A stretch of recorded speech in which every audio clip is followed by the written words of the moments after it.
Yo, salut les kids, bienvenue sur Wrestling Clinic. Casquette parce que en fait je reviens du sport et j'ai les cheveux dégueulasses, donc casquette. Aujourd'hui on va faire les notes de la clinique sur NXT TakeOver Phoenix. Donc moi mes notes, ce sera pas des étoiles, ce sera pas des points, ce sera, on est à la clinique, ce sera des points de suture et des pansements. Donc un point de suture, un point, et les pansements c'est les quarts, les demi, les trois quarts. Qu'est-ce qui se passe dehors là? Ça change un petit peu la lumière. Donc NXT TakeOver, d'abord on a eu Undisputed Era face aux War Raiders qui ont remporté les championnats par équipe en, c'était combien, 17 minutes. Très très bon match, franchement c'était un super début de pay-per-view. On a eu beaucoup d'actions bien construites, il y a des moments où ça a explosé dans tous les sens. On a même eu Hanson qui nous a balancé un cartwheel qui a fait une roue.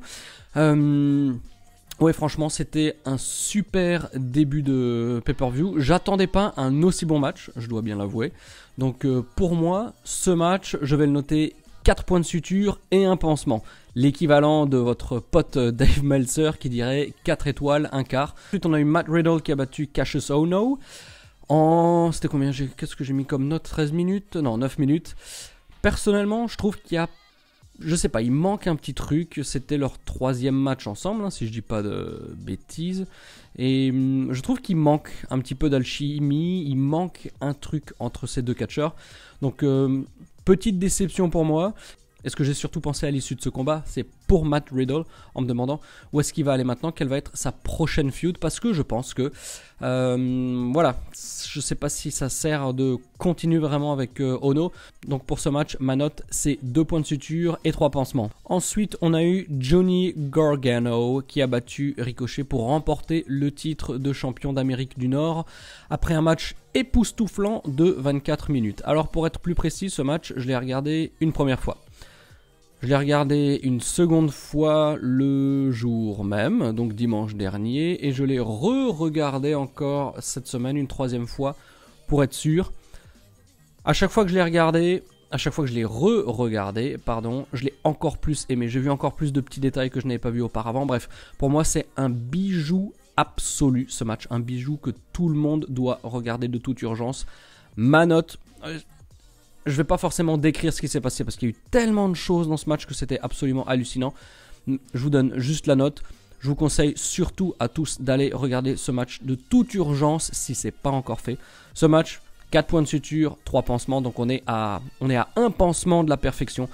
Non, franchement, c'était époustouflant. Époustouflant. Je sais pas, en tout cas ça c'est mon avis. J'ai adoré ce match. Ensuite on a eu Shayna Baszler qui a battu Bianca Belair avec le Kirifuda Clutch. Le match a duré 15 minutes. Moi j'ai jugé que c'était une durée trop longue pour que vraiment le match qu'elles aient produit soit optimisé, qu'on puisse le kiffer à fond. 15 minutes, j'ai trouvé ça un petit peu trop long. De manière générale, je trouve qu'il y a une tendance, lorsque les catcheuses arrivent à un certain niveau, lorsqu'elles arrivent à un très bon niveau, elles se sentent investies d'une mission de faire des matchs presque aussi longs que les hommes, et je trouve qu'il y a toujours 2 ou 3 minutes de trop, et en réduisant la durée des combats de 2 ou 3 minutes, je pense qu'elles donneraient des matchs qui sont encore meilleurs. Pour celui-ci, c'était un petit peu décevant, mais il faut aussi comprendre que, entre guillemets, c'était la place du match dans le show, parce qu'après on a le main event, donc il fallait entre guillemets se reposer un petit peu.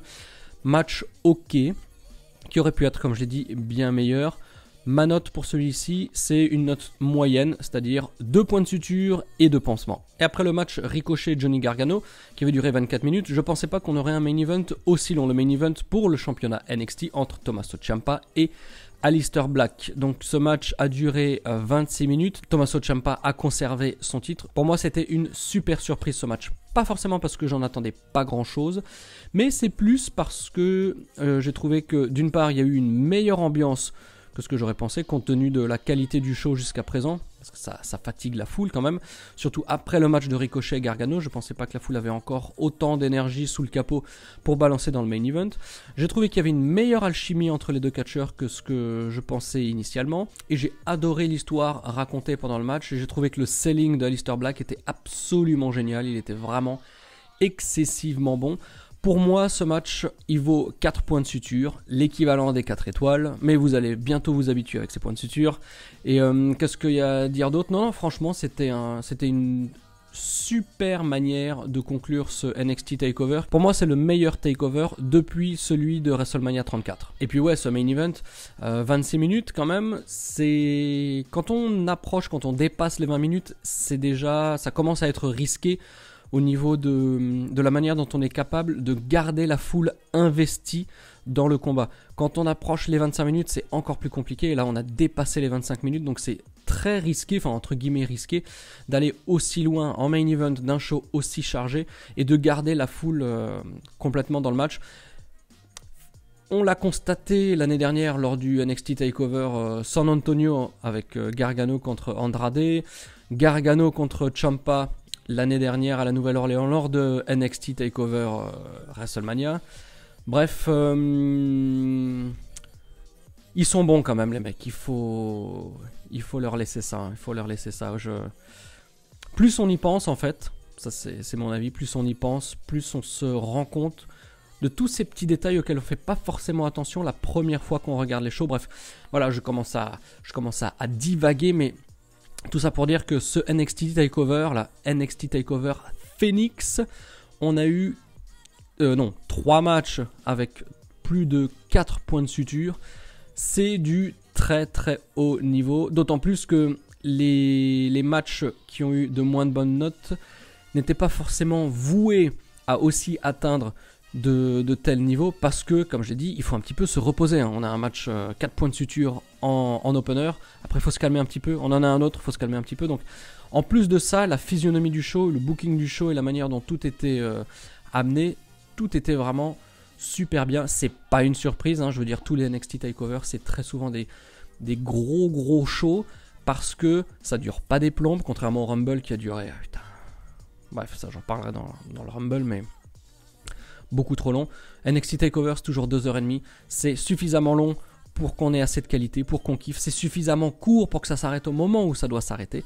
Et ça permet aussi aux catcheurs d'avoir suffisamment de temps pour catcher. Et il n'y a pas 30 millions de matchs, ce qui permet aussi d'avoir tout le loisir de faire ce qu'on a envie dans le ring et d'exprimer son talent. Et c'est ça qui fait que NXT TakeOver, c'est toujours un régal. Et celui-ci, c'était encore plus un régal parce que pour moi, c'était le meilleur depuis NXT TakeOver New Orleans de l'année dernière. Voilà. Dites-moi dans les commentaires qu'est-ce que vous avez pensé de mes notes. Est-ce que ça rejoint un petit peu ce que vous avez pensé du show? N'hésitez pas, comme d'hab, aussi à vous abonner et à partager sur les réseaux sociaux. Et moi, je vous dis à très bientôt pour le même format où on va donner des points de suture et des pansements au match du Royal Rumble. Mais je vous le dis déjà, on est en dessous de NXT TakeOver, c'est pas une surprise. Mais voilà, je vous donne rendez-vous demain pour la même version niveau Rumble. Allez, d'ici là, vous savez ce qu'il vous reste à faire. Pas grand chose, si ce n'est regarder du catch 24 heures sur 24. Bye bye.